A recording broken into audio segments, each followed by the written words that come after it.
Olá pessoal, tudo bem? Sejam todos muito bem-vindos e muito bem-vindas a mais um vídeo e a mais um episódio do nosso podcast Revisando com Questões Antigas, aqui com o nosso método da JJ Mentoria.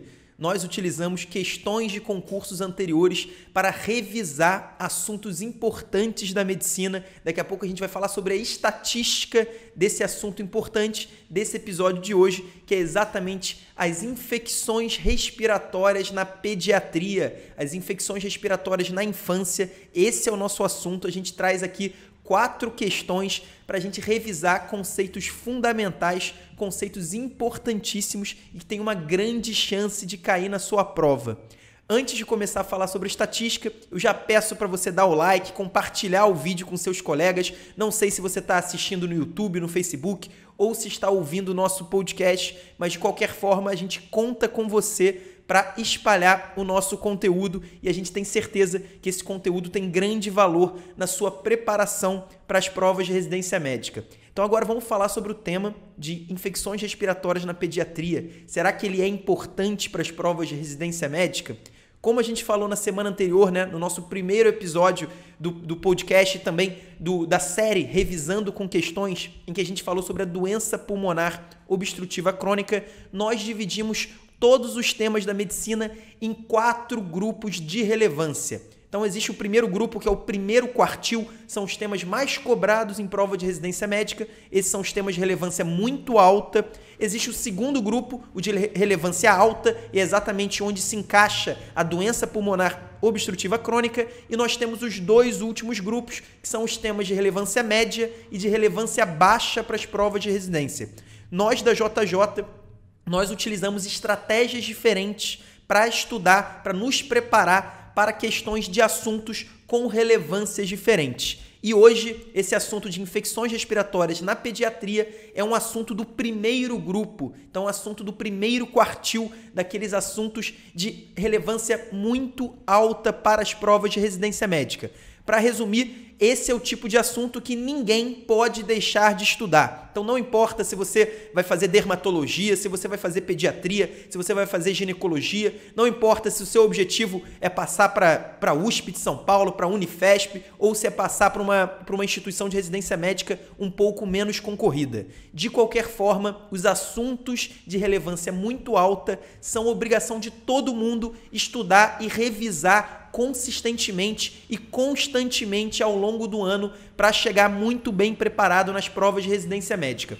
E aí, se a gente for olhar, além de ser um dos assuntos do primeiro quartil, um dos assuntos de relevância muito alta para a prova de residência médica, as infecções respiratórias na pediatria estão dentro do top 10 de temas mais cobrados em provas de residência. Então, é um assunto extremamente relevante, muito importante, é praticamente certo que ele vai cair em todas as provas que você vai fazer lá no final do ano de residência médica. Então, não tem como deixar de estudar esse assunto. Inclusive, é o segundo assunto mais importante da pediatria, só perdendo para a neonatologia. Então, agora que eu acho que já deu para entender a importância, a relevância extremamente alta desse tema, das infecções respiratórias na infância, a gente vai começar a dar uma olhada nas questões para revisarmos alguns conceitos fundamentais, alguns conceitos-chave para a questão, os famosos CCQs. Bom, vamos começar olhando essa questão com um enunciado bem curtinho do PSU.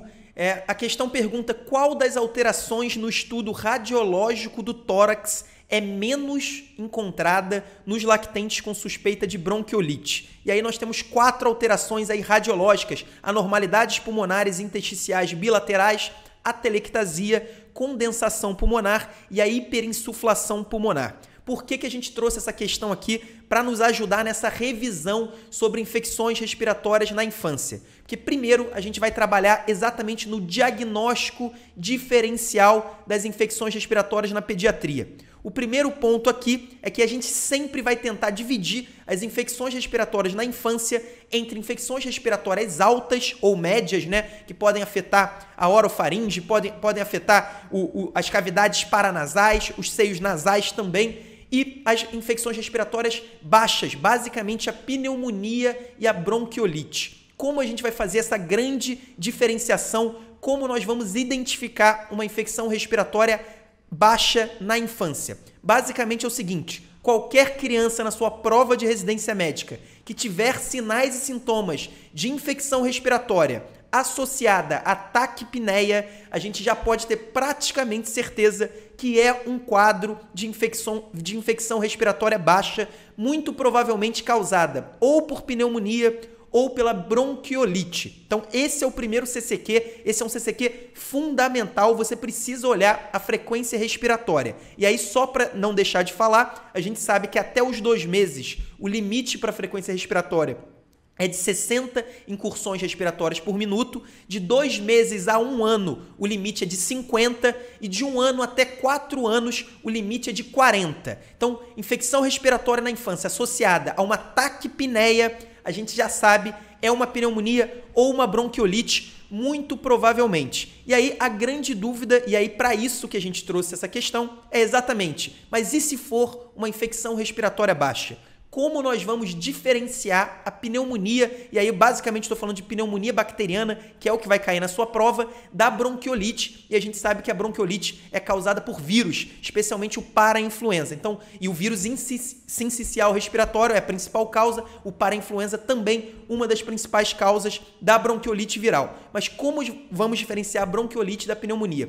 Basicamente existem 2 pontos. Um deles é exatamente o que essa questão do PSU está cobrando, que são as alterações radiológicas. Então, vou deixar para falar daqui a pouquinho sobre as alterações radiológicas. A gente sabe que nem sempre nós vamos ter acesso a uma radiografia ou mesmo a descrição de uma radiografia de tórax para fazer o diagnóstico diferencial. E a outro ponto do diagnóstico diferencial, esse sim, quase sempre nós vamos ter essas informações na questão, são exatamente os parâmetros clínicos, especialmente a ausculta pulmonar. A ausculta pulmonar com sibilos difusos é muito característica da bronquiolite viral. A gente sabe que, inclusive na infância, a pneumonia também pode causar sibilos, mas na prova de residência médica, um lactente, normalmente no 1º ano de idade, com sinais clínicos de infecção respiratória associado à taquipneia e sibilos difusos, a gente tem praticamente certeza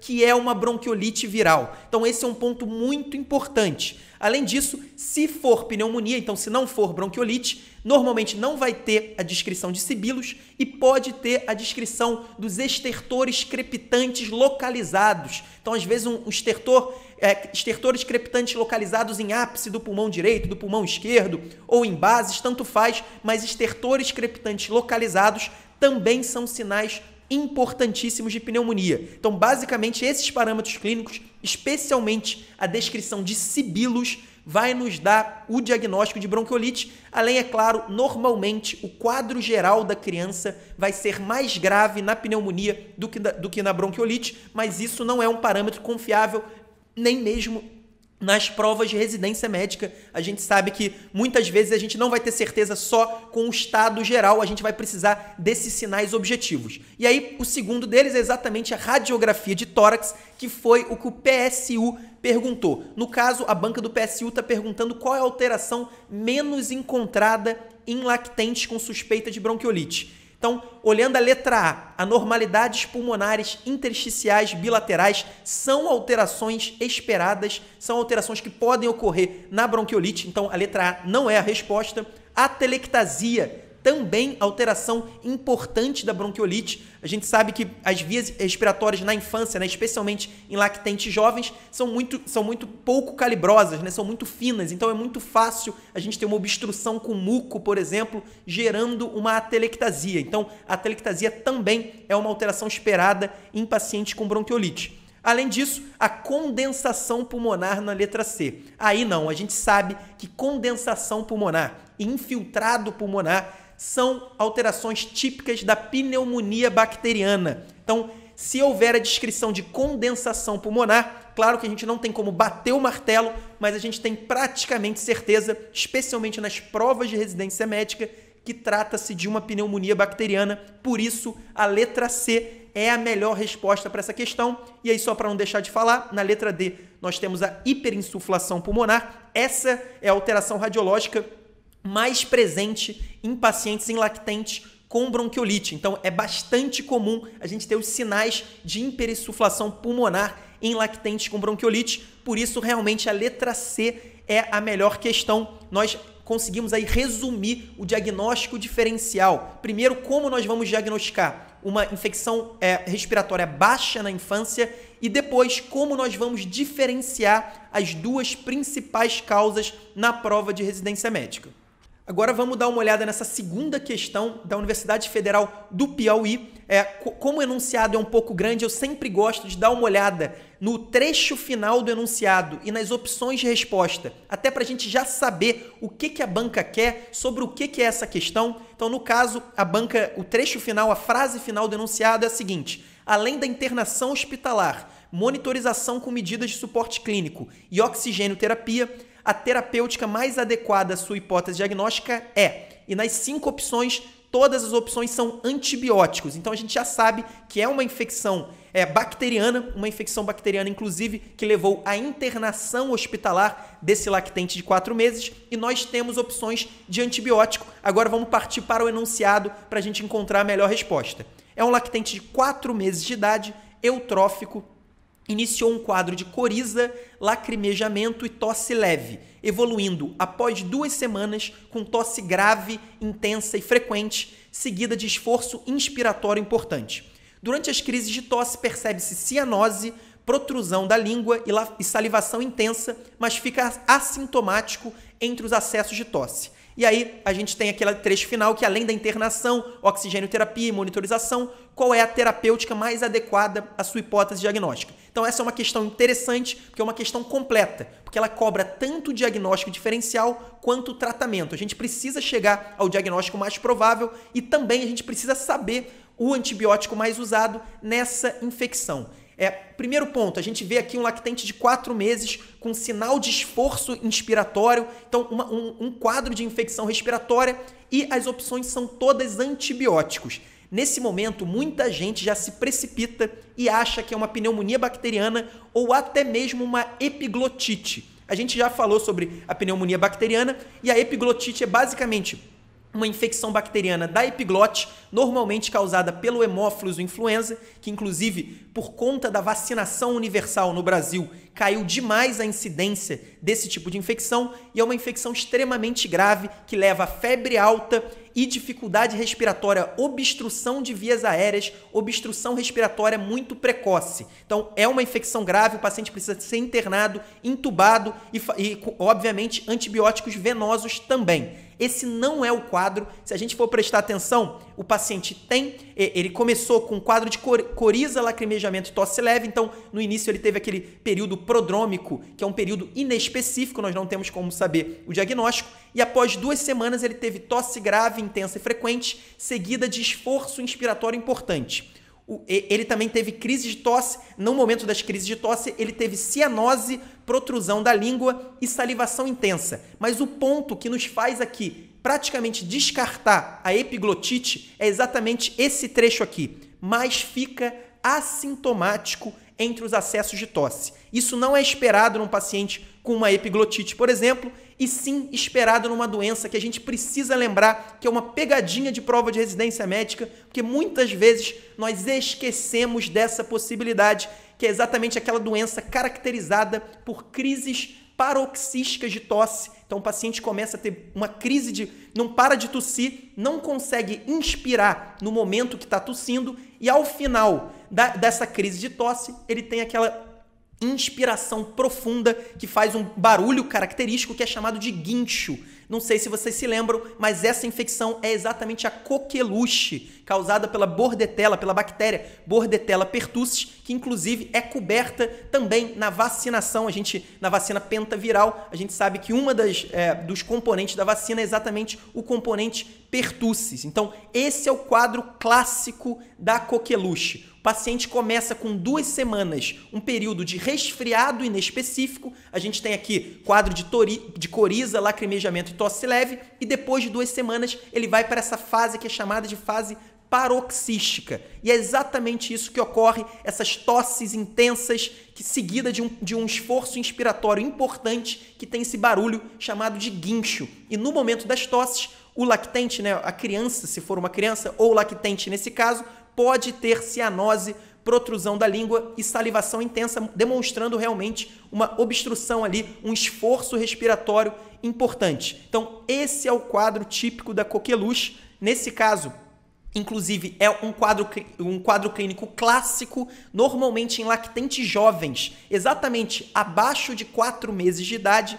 nós temos um quadro menos característico. Assim como quase todas as doenças infecciosas, em lactentes muito jovens é muito difícil diferenciar as infecções. Isso também ocorre na coqueluche, mas nesse caso a banca da Universidade Federal do Piauí facilitou bastante o nosso trabalho, trazendo um quadro clínico clássico. E aí, só para não deixar de falar, outro ponto importante para você chegar no diagnóstico de coqueluche, que nessa questão aqui não trouxe, mas que várias outras podem trazer, é exatamente a leucocitose com predomínio de linfócito. Então, existe uma linfocitose bastante importante em pacientes com coqueluche. Nesse caso, a banca não trouxe, mas poderia estar aqui. E aí, a partir desse diagnóstico, agora sim a gente tem que chegar no tratamento. O tratamento de primeira escolha da coqueluche são os macrolídeos. No Brasil, especialmente a azitromicina é o principal antibiótico usado na coqueluche. Então, a resposta é a letra E,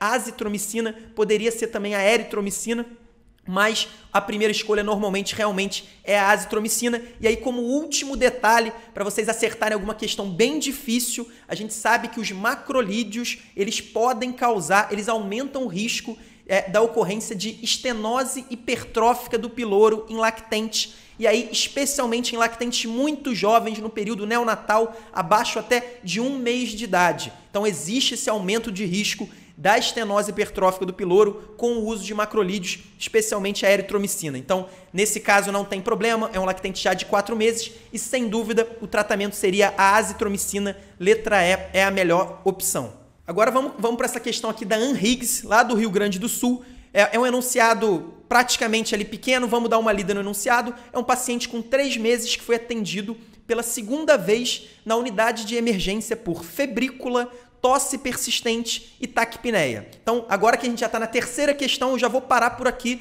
A gente já viu que é um paciente de 3 meses, então um lactente de 3 meses, que está na emergência pela segunda vez com febre, tosse persistente e taquipneia. Se tem sinal de infecção respiratória, e nesse caso ele tem febre associada à tosse e taquipneia. Então, se tem sinais de infecção respiratória associados à taquipneia, nós já sabemos, muito provavelmente é uma infecção respiratória baixa, e os 2 principais diagnósticos nas provas de residência médica serão pneumonia bacteriana ou a bronquiolite. Agora vamos continuar. Ao exame físico, verifica-se a presença de sibilos, estertores grosseiros difusos e tiragens subcostais. Considerando-se a principal hipótese para esse quadro clínico, é correto afirmar que...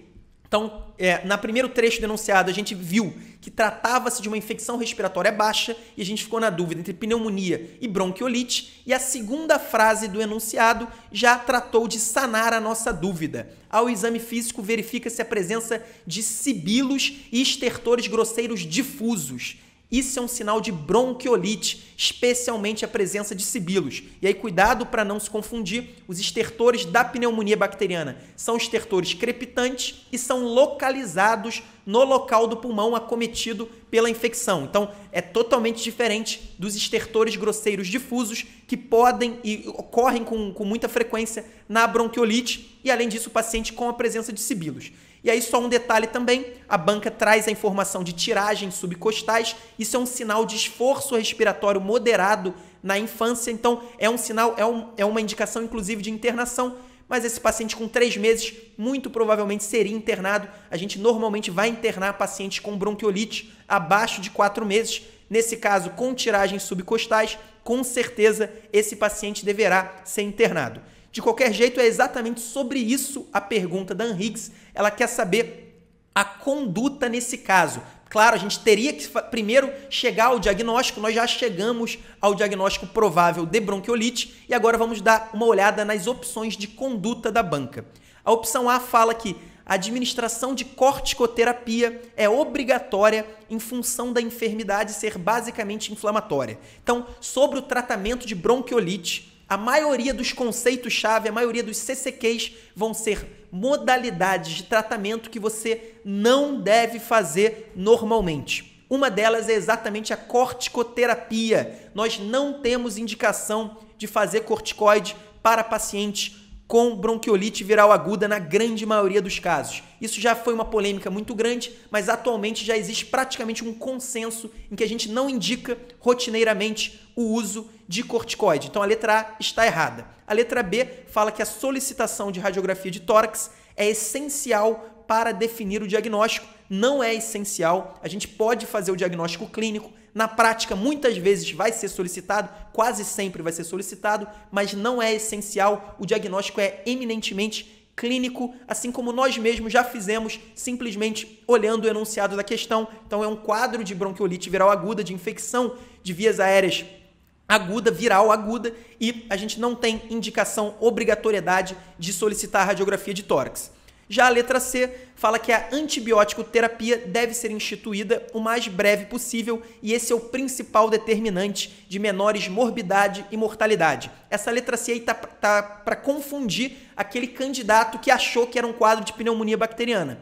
Quem fez o diagnóstico errado de pneumonia bacteriana, com certeza marcou a letra C e marcou errado. A gente não tem indicação, é um quadro provável de bronquiolite viral aguda, então nós não devemos fazer antibiótico nesse caso, por isso a letra C está errada. E aí, antes de falar na letra D, que é o gabarito da questão, eu falei na letra A que, no caso da bronquiolite, existem algumas condutas que nós não devemos fazer, e isso é o mais importante. O corticoide é uma delas, uma famosa conduta que está ali em pegadinha de banca. Outra bastante famosa é o uso dos broncodilatadores, então dos beta-2 agonistas. Isso também não é uma conduta usada rotineiramente, você não deve usar na maioria dos casos. Outras condutas que de vez em quando aparecem, nebulização com salina hipertônica, também não há suporte na literatura que comprove os benefícios disso, e também a fisioterapia respiratória. Então, são todas condutas que nós não fazemos de rotina na bronquiolite viral aguda. E aí, para finalizar, a letra D fala que as principais medidas terapêuticas visam otimizar as relações de ventilação e perfusão. É exatamente isso. Como é o tratamento da bronquiolite viral aguda? A gente vai repor oxigênio, vai fazer oxigênio-terapia. Se for necessário, nós vamos fazer suporte ventilatório, se for necessário, e aí pode ser um suporte não invasivo, com CPAP, por exemplo, ou pode até ser a intubação orotraqueal, se for um quadro muito grave. Então nós vamos realmente otimizar as relações de ventilação e perfusão através da oxigênio-terapia e do suporte ventilatório. Por isso, sem dúvida nenhuma, a letra D é a resposta dessa questão. Uma questão boa, uma questão que você vê que é um nível médio. Muita gente que não tem os conceitos muito bem sedimentados vão acabar errando essa questão, porque ou vão errar no diagnóstico ou vão errar no tratamento, e vale a mesma coisa para a questão anterior da Universidade Federal do Piauí sobre coqueluche. Isso é muito importante. Algumas questões, elas cobram alguns conceitos em série. Se você errar um dos conceitos em série, você vai acabar errando a questão. Então, se na questão anterior você fizesse o diagnóstico de epiglotite ou de pneumonia bacteriana, você provavelmente iria errar o tratamento, mesmo que você soubesse o tratamento da coqueluche. Às vezes você sabia que a coqueluche você trata com azitromicina, mas se você não chegasse no diagnóstico de coqueluche, você ia errar a questão. E é exatamente a mesma coisa aqui. Você precisava diferenciar a bronquiolite viral da pneumonia bacteriana para acertar a questão. E o oposto é também verdadeiro. Mesmo que você soubesse diferenciar a pneumonia bacteriana da bronquiolite, você poderia errar se você não soubesse, se você não dominasse as condutas indicadas no tratamento da bronquiolite. Então são questões com conceitos em série, questões de nível médio, questões que fazem toda a diferença no resultado final. Não dá para errar questões como essa. É um tema fundamental, como eu falei, um tema de relevância muito alta, por isso são questões prioritárias. Agora, para finalizar, uma questão da Unicamp, vamos ler o enunciado. É um menino de 3 anos que foi trazido ao pronto atendimento com febre não aferida e tosse há 5 dias. Então, esse primeiro trecho está te avisando assim, é uma infecção respiratória na pediatria. Agora vamos para o segundo trecho, que fala que o exame físico ele tem uma temperatura de 38,7 graus Celsius ele tem uma frequência respiratória de 50 incursões por minuto e tiragem subcostal. Então, nesse segundo trecho do enunciado, uma frequência respiratória de 50 aos 3 anos de idade é uma taquipneia. Então, esse era um conceito, por exemplo, que você já tinha que saber. Se você não soubesse, você já ficaria perdido na questão, muito provavelmente. Então, aos 3 anos de idade, o limite de frequência respiratória normal é até 40 incursões respiratórias por minuto. Então, esse menino de 3 anos estava taquipneico e, com isso, a gente já chega ao diagnóstico sindrômico de infecção respiratória baixa. Provavelmente é uma pneumonia bacteriana ou uma bronquiolite. Nessa idade, provavelmente uma pneumonia bacteriana ou outra infecção pulmonar. E aí, lembrando, a tiragem subcostal é um sinal de esforço respiratório moderado na infância. E aí os pulmões, murmúrio vesicular presente, estertores crepitantes em ápice direito. Então, os estertores crepitantes localizados no ápice direito aumentam ainda mais a probabilidade de ser uma pneumonia bacteriana. E aí a radiografia de tórax mostra uma opacidade homogênea em lobo superior direito, realmente mostrando ali o local da pneumonia, e velamento do seio costofrênico ipsilateral. O que significa velamento do seio costofrênico ipsilateral? Significa que há um derrame pleural nesse mesmo pulmão direito. Então, provavelmente, muito provavelmente, um derrame pleural parapneumônico. Então, um derrame pleural decorrente de uma pneumonia bacteriana. Isso é bastante comum na infância como complicação da pneumonia. E aí, a banca da Unicamp quer saber a conduta. E aí, como conduta, nós temos a toracocentese e antibiótico com penicilina cristalina, a drenagem torácica em selo d'água e antibiótico com oxacilina. Nós temos somente o antibiótico com macrolídeo e, na letra D, iniciar a antibiótico terapia após o resultado da hemocultura. Então, vamos começar por baixo. Iniciar antibiótico terapia após o resultado da hemocultura. A gente até poderia fazer hemocultura nesse paciente, o paciente seria internado com uma infecção, mas, sem dúvida nenhuma, o principal ponto aqui é nós fazermos uma análise desse líquido do derrame pleural. Então, nós não temos indicação necessariamente de fazer hemocultura, mas nós temos indicação de drenar esse líquido pleural para fazer uma análise desse líquido e verificar as características para saber se tem ou não a indicação de deixar um dreno de tórax. Normalmente, nessa idade, é feito aquele dreno pigtail, que é mais ou menos como se fosse um rabo de porco, que ele tem o formato de um rabo de porco, que é o dreno normalmente usado em tórax de crianças. Então, o primeiro ponto não é após o resultado da hemocultura, é depois da gente colher esse líquido pleural. Na letra C, antibiótico terapia com macrolídeo. A gente sabe que aos 3 anos de idade, o tratamento da pneumonia comunitária, mesmo que fosse uma pneumonia comunitária sem indicação de internação, não seria com macrolídeo. Os macrolídeos são opções para o tratamento de pneumonia bacteriana comunitária. Para pacientes um pouco mais velhos, a partir de 5 anos, a gente começa a pensar nos macrolídeos por conta do aumento do risco de pneumonia por germes atípicos. Então, especialmente aí, os germes atípicos são o Mycoplasma pneumoniae, Chlamydia pneumoniae, outros germes atípicos importantes que são tratados com os macrolídeos, e esses germes atípicos só se tornam mais importantes epidemiologicamente em crianças mais velhas e adolescentes. Então, a gente não teria indicação de fazer uma antibiótico terapia somente com macrolídeo nesse caso. A letra B fala em drenagem torácica em selo d'água e antibiótico terapia com oxacilina. Será que a gente já tem alguma indicação para drenagem torácica nesse caso? Então, quais são as principais indicações de drenagem torácica na pneumonia bacteriana, no derrame pleural parapneumônico? Primeira coisa, se fosse um derrame pleural volumoso, e aí volumoso normalmente é ocupando 1/3 ou até metade de um hemitórax, a gente deveria fazer a drenagem torácica. Nesse caso, nós só temos a descrição de um velamento do seio costofrênico ipsilateral, então nós não temos a descrição de um derrame pleural volumoso. Então, por esse motivo, a gente ainda não tem essa indicação. Segundo ponto, se a gente já tivesse colhido um pouco desse líquido pleural e fosse um líquido purulento, ou seja, fosse um empiema pleural, ou a gente visualizasse bactérias no exame direto do Congran, aí sim a gente teria também indicação de drenagem torácica com antibiótico terapia.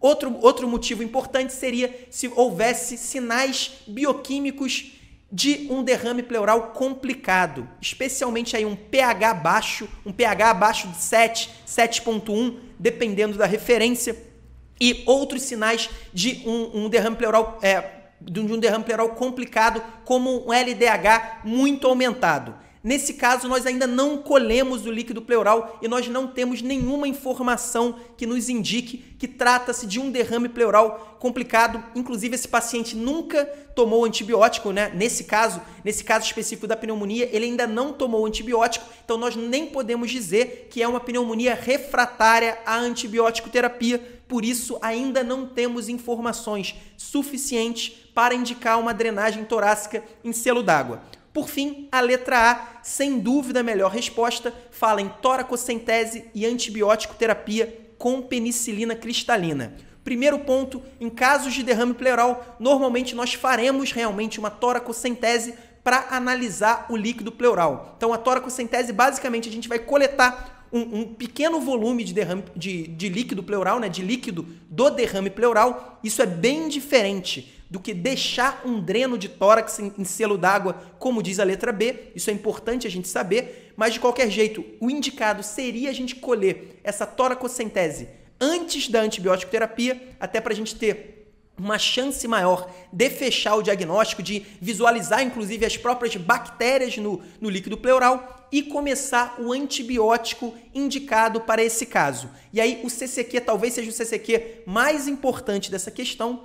Crianças nessa faixa etária, acima de 2 meses, crianças acima de 2 meses que são internadas com pneumonia bacteriana, o antibiótico de escolha, o principal antibiótico, é a penicilina cristalina. Isso mesmo, a gente faz a penicilina cristalina, que é um antibiótico venoso para crianças acima de 2 meses com pneumonia bacteriana necessitando de internação. Nesse caso, uma criança com derrame pleural, com tiragem subcostal, obviamente precisa de internação e ela vai fazer essa toracocentese seguida da antibiótico terapia com penicilina cristalina, sem dúvida a melhor resposta. E aí, importante, se após a toracocentese e a análise a gente tiver, por exemplo, um líquido pleural purulento ou um líquido pleural com achado de bactérias ou mesmo um líquido pleural com pH muito baixo, aí sim a gente pode ter a indicação de deixar um dreno no tórax, que pode ser um dreno em selo d'água ou um dreno pigtail,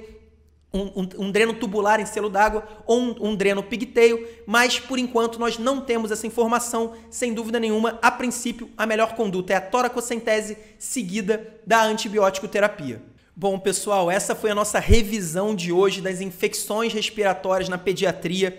Como eu falei no início do vídeo, um assunto importantíssimo, um assunto com relevância muito alta, um top 10 das provas de residência médica. Então é aquele tema que você estudando e revisando, você tem certeza que você não está perdendo tempo. Isso é muito importante nas provas de residência. A gente sabe que o nosso tempo é escasso, ninguém tem tempo para estudar e revisar com qualidade todos os assuntos da medicina, então nós temos que escolher, e nesse caso, uma escolha nas infecções respiratórias da pediatria é sempre uma escolha inteligente. A gente viu que essas últimas 4 questões foram questões abordando as infecções respiratórias baixas na pediatria. Ainda temos um grande conteúdo para dar sobre esse tema, que são as infecções respiratórias altas, que também são fundamentais para as provas de residência. Eu espero que vocês tenham gostado do nosso vídeo. Para quem ouviu do nosso podcast, falem com seus amigos sobre o nosso conteúdo e até a semana que vem.